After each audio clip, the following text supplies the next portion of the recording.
The topic is the Brown versus the Board of Education decision in Topeka, Kansas, 1954. And we have with us our guest, Attorney Julian Blackshear. Attorney Blackshear, before we so abruptly interrupted you the last time, let's give you an opportunity to talk about the decision that was important in terms of the separation of the races, quote unquote, the Plessy decision. Let's start, give you an opportunity to do that. Before I talk about that, let me put it in perspective. What I was about to say is the Supreme Court as an institution is not separate and apart from the political system. It's a third branch of federal government. It is an extension of the political system.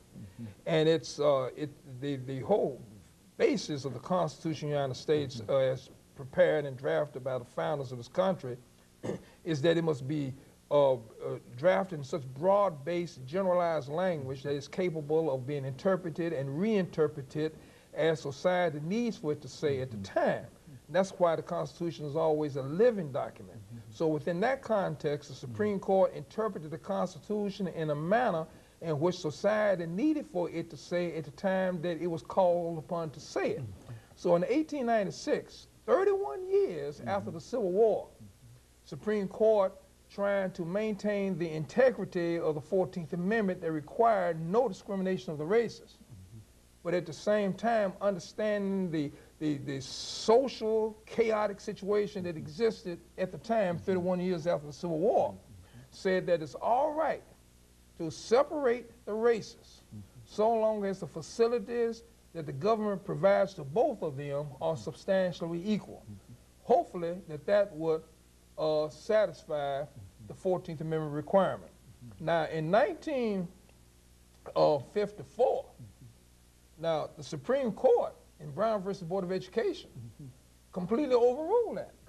Now you need to understand, the Supreme Court in 1954 was trying to interpret the rights of the same black people under the same 14th Amendment.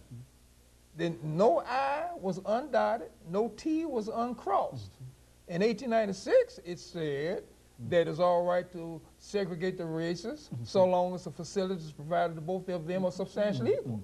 But this time in 1954, interpreting the same rights of the same people under the same amendment, make a 360-degree turn and said, no, no, no. You now must have integration in order for the 14th Amendment's requirements of no discrimination on the part of the government are satisfied.